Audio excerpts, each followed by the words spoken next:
2009లో మీరు మొదటిసారి ఎమ్మెల్యే అయినప్పుడు ఎవరైనా కానీ మొదటిసారి ఎమ్మెల్యే అయితే అధికారం కావాలి, అధికారంలోనే ఉండాలి అని ఉండాలనుకుంటారు యంగ్స్టర్స్. కానీ మీరు 2009లో వైఎస్ఆర్ గారు రెండవసారి ముఖ్యమంత్రి అయిన తర్వాత, పెద్దాయన చనిపోయిన తర్వాత మీరు జగనన్న వెంట నడవాలి అనే ఆలోచన ఎందుకు వచ్చింది? రాజకీయాలలో మొదటి నుంచి మేము మా రాజకీయ ప్రస్థానము రాజశేఖర్ గారి కుటుంబంతోనే ఇది ఉండేదన్నమాట. అంటే ఇది అబౌట్ ఫ్రమ్ 78 రాజశేఖర్ గారు మొదటి ఎమ్మెల్యే అయినప్పటి నుంచి మా ఫాదర్ 81 మొట్టమొదటిగా పబ్లిక్తో ఎలక్ట్ సమితి ప్రెసిడెంట్ దగ్గర నుంచి కూడా రాజశేఖర్ గారు అడుగుజాడలో నడుస్తున్నాం. సో అలాగే కొనసాగుతూ ఉంది. అదే ప్రేమ జగన్మోహన్ గారిని అప్పని చూపిస్తున్నారు. ఆయన రాజకీయాల్లోకి ఆయన ఆదేశాలతోనే రాజకీయాల్లోకి వచ్చినాను నేను. సో ఆయన వెనక నడవకుండా ఎవరైనా వెనక నడవాలి. ఆ రోజు చాలా రిక్వెస్ట్ చేసుకున్నాను, ఆయన ఒక్కరు రాజీనామా చేస్తే లేదు నేను వెనకలు తోడు ఉంటానని. ఆ రోజు జగన్మోహన్ రెడ్డి గారు ఇప్పుడు కాదు సమయం వచ్చినట్టు చెప్తాను, ఆ రోజు నువ్వు ఖచ్చితంగా వద్దులే అని చెప్పి ఆదేశాలు చేశారు. అనేక నిందలు ఆయన ఏ తప్పు చేయకపోయినా ఆయన పడినటువంటి మాటలు ఏ నాయకుడు భరించలేడు. కానీ దాన్ని అన్నీ తట్టుకొని ఆయన ఆత్మస్థైర్యం నిజంగా బతికినంతకాలం ఊపినంతకాలం అట్లాంటి నాయకుడు వెనక పనిచేయడం గర్వంగా ఫీల్ అవుతాను. అంటే ఒక నిబద్ధతతో తనకున్న ఆలోచనలు ఇవన్నీ చూసినప్పుడు నిజంగా ఏ ఒక్కరికి లేవు సమాజం. నేను ఎంతోమందిని గమనిస్తుంటే ఎంతోమంది నాయకుల గురించి స్టడీ చేశాను నేను.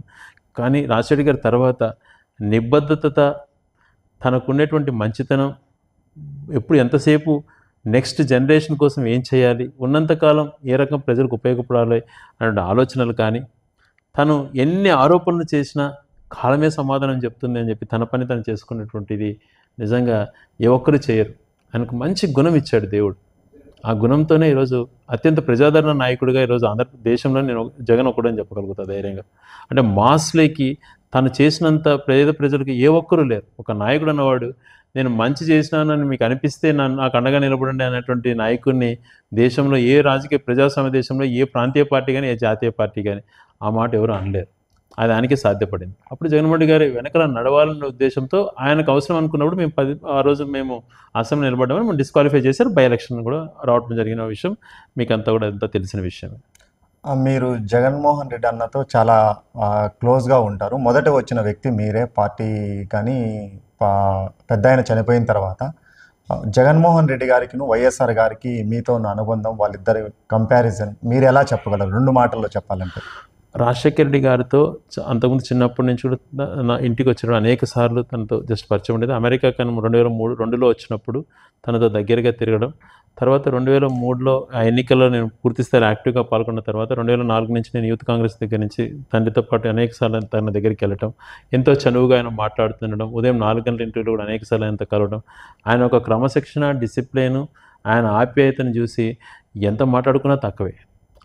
చరిత్రలో ఆయన దైవ సంబుద్ధుడు అన్నటువంటి మాట ఖచ్చితంగా వాడతాను నేను. ఎందుకంటే ఆ రకమైనటువంటి ఆప్యాయత, ప్రేమ ఆయనలో ఉండేది. అంటే తను ఆలోచన పరంగా వచ్చినటువంటి విధానాలలో అంటే ఒక పెన్షన్ ఇవ్వండి అని ముసలావు ఎవరన్నా ఆ కాలంలో అడిగేటప్పుడు 70 రూపాయల పెన్షన్లో ఆ లైన్లో తీసుకున్న వాళ్ళు ఎవరెవరు చచ్చిపోతే నీకు ఇస్తానని చెప్పే రోజుల నుంచి అందరికీ ఇవ్వండి అర్హత ఉన్న వాళ్ళకని శాచురేషన్ మూమెంట్స్ తీసుకొచ్చి, శాచురేషన్ మూమెంట్లో హౌసింగ్ కానీ, శాచురేషన్ మూమెంట్లో పెన్షన్స్ కానీ ఇలా ఇచ్చేటువంటి కాన్సెప్ట్ తీసుకొచ్చి ఫ్రీ కరెంట్ అన్నటువంటిది ఎవరైనా దేశంలో ఫస్ట్ చేశారా? రైతుకి ఎంతో ఉపయోగకరం. జీవితాంతరం ఒక రైతు గుండెల్లో పెట్టుకొని ప్రేమించేటువంటి దేవుడు కూడా సాయం చేయనంత గొప్పది ఉచిత కరెంట్ అన్నటువంటిది. ఆరోగ్యశ్రీ, పేదవాడు ఈరోజు లక్షల మంది ప్రాణాలతో ఉన్నారు అని అంటే పేదవాళ్ళు ప్రాణాలతో ఉన్నారు అప్పులకు పాలు కాకుండా అంటే ఆరోగ్యశ్రీ వల్ల. ఈరోజు ఉన్నత చదువులు చదువుకొని ఈరోజు కొంతమంది మాట్లాడుతుంటారు తమ్ముళ్ళు నా వల్ల మీరు అమెరికాలో ఉండారని చెప్పి. అటువంటి ఎందుకంటే నాకు రాజకీయ విమర్శలు చేయడం ఎందుకనే నా ఉద్దేశం.